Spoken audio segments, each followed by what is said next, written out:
what's your ideal marital situation or everything we're talking about? Do you want to here? get married? Yeah, what's ideally? So I grew up in Israel, and over there, I guess the 20th century is the norm. Everybody gets married in their early 20s. That's just how it is. And my parents have a gorgeous marriage and with traditional gender roles. I would like at some point to meet a partner who can be that for me. But I'm not at all ready to do that anytime soon. Tori? And that's the problem, because you're 23, right? This is when you're supposed to make a bet.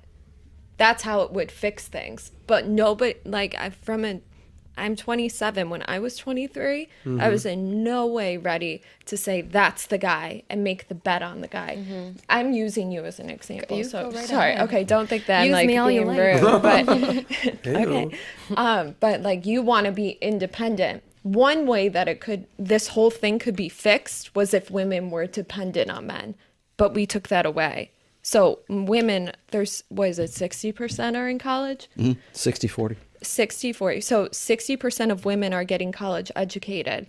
Women will divorce a man if they don't make, you have to make the same, 58% more makes you 58%. economically attractive. Yeah, so women are like, I want a guy that makes the same as me or more, which... Well, that would the incentivize same- me to make more, because then he would make more. Well, hold on. So in order to be the same, they have to make 58% more. Do you see what I'm saying? Like, that doesn't make sense. So if a woman is making $100,000, a guy needs to make $158,000 Exactly. a year in order to appease the woman? No, or else to she be divorced. economically attractive. Yeah, she will. There's some. Wait, Well, what's 75% of women are the ones that initiate divorce. it's Is that the higher number? than that. It's more than It's that. like about 80%. I always and it comes I down peg to it. It depends on financial. whose numbers you're looking at. It can be anywhere between 70 and 80. I see 79 really commonly. But Okay, so but back to the question. My point is, like, if women are divorcing men at a 79% rate, whatever, and the reason is financial, and there's a direct correlation between women divorcing men when they out-earn them, women have to be dependent on men in order for a marriage to actually work. She wants to be Here's where I independent. disagree completely. Well, this is stats. It's not that one has to be dependent on the other. It's that one has to accept the role of the nurturer, and then the person who nests, and the person who and then the other person has to be the one who provides. I don't agree with this notion that women that need to be dependent contradicts on men. itself, though. Would you be okay with a guy who makes less money than you, wants to be a house husband, and wants to be the nurturer who sits at home while you're going off to work? I have an answer for you. I recognize this biological attraction that I have to men who are providers, but that does not at all mean that I'm going to put myself in a vulnerable position. It means that I'm going to be attracted to a guy who's going to spoil me. You know, whether it's with money or with whatever, attention. Time, affection, yeah. Yeah, The exactly. D.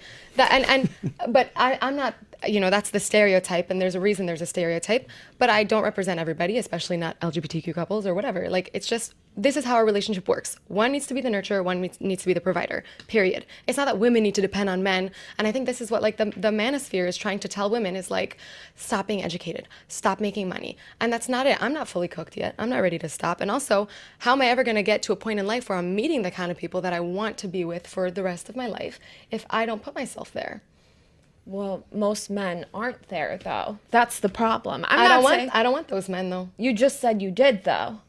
I didn't. What did I say? What? You said, what do you I mean? want to be around men that I'm attracted to, like the guys that you feel drawn to. Mm-hmm. They're not going to be anywhere near your area, like schooling, where you're making more. I'm not talking about schooling. I'm talking about if I can't have a conversation about politics and I want a politician. Okay. If I'm not in those circles where people are discussing those things. So like education, you would find a guy that is into politics. If that's what I wanted. Okay. Mm-hmm. Okay.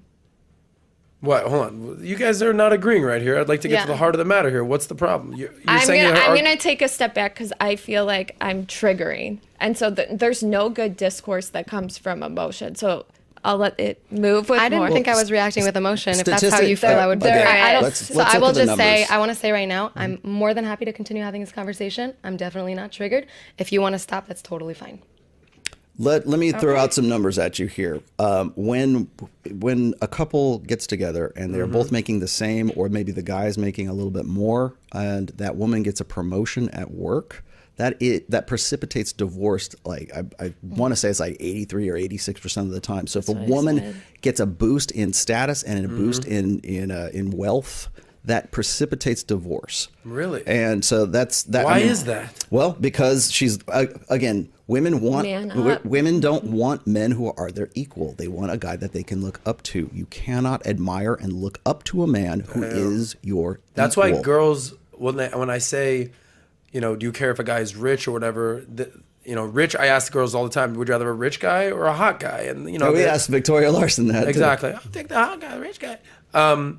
A lot of the common times they say, well, I'll take the hot guy, but I want him to have initiative and drive. Even if he's not making money yet, I want the person who like is a go-getter. He's if he won the lottery, it's not gonna boost him, Exactly, fair enough. Yeah, because that's found wealth. That's not earned wealth. That's ambitious. That's ambitious. That's not when you win the lottery. You didn't earn the lottery, and so women are attracted to really what's called creative intelligence, meaning like I know how I made $1 million, I lost it, and I made it back again. That's more attractive than I won the lottery, I got $1 million, Absolutely. right? So when I say this thing where you were like we can switch gender roles and stuff. My point is the stats show that causes divorce, and I'm all about the babies, and they show studies that prove that 2-parent household, it's better.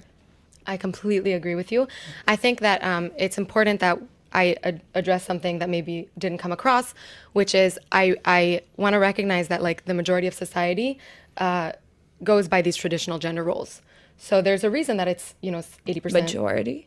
Yeah, vast majority. Goes by the gender roles? Yes, is biologically preconditioned to be attracted to a partner who has certain. So biologically, or like gender roles, like based on society, whatever society expects of you, because there's two different things. Well, if you go back, 10,000 years, the women were gathering and making a nest, and the men were hunting, and the women would be attracted to the men. Women were working too, though.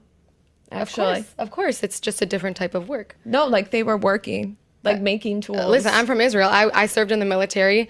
In Israel, it's mandatory for men and women, and I still feel that women can be strong, they can be independent, of course, whatever, and they still can be feminine. Yeah. There's a power to femininity. So to bring back to my point before, I do think that the majority of us have some sort of connection to that, so you're saying like biological, like something from back innate. Yeah. It's in our biology to be that way, and that's okay. Like we need we can I get a bottom line answer from you? Would you rather be the stay-at-home wife, the stay-at-home mom, take care of the kids, and your man does all the work, or would you rather be the independent woman and your man does kind of the female role? I'm really passionate about certain things. Like if you guys go on my TikTok, you'll see that one of my missions in life is to try and change the narratives about Israel and Palestine. So I would never be willing on giving that up, but that doesn't make me any money. And I'm not interested in having it make any money. But what does that have to do with your family? So I'm saying I'm not a person who needs to be the provider. What I need is to be able to work on projects and be passionate about something. You want to take care of the kids, but also have a purpose. Yeah, definitely. Fair enough. Tori, are you okay with being the more maternal mother, take care of the kids, and then your man does the more the provider? You're good with that. Yeah. Do you think most women are good with that? No, I don't. And that's the problem that I think Rollo is distinguishing. It's not necessarily that it's a problem. It's just that we don't know how to operate in a world. Like he was saying, like old order thinking. Like there's nothing in history that shows us that what we're doing right now is working. Like if you go back to Greek times. Yeah. Here we go.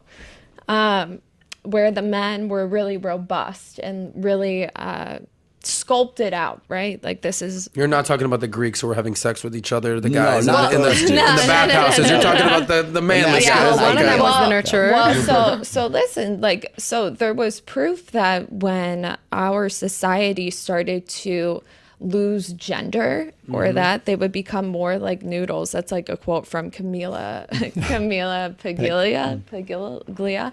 And she's saying you can see it in the artwork. So you would see these sculptures, and then you would see the guys that are just like this, like they were becoming more feminine, and that's when the society collapsed. Ooh, so that's why that's point right there. That's why what we're doing right now, we're repeating history, but people don't see it like that because we're used to, or we think about it and we're like, oh, technology, we see it through social media. We're not looking at artwork. They don't even have certain art history courses in universities.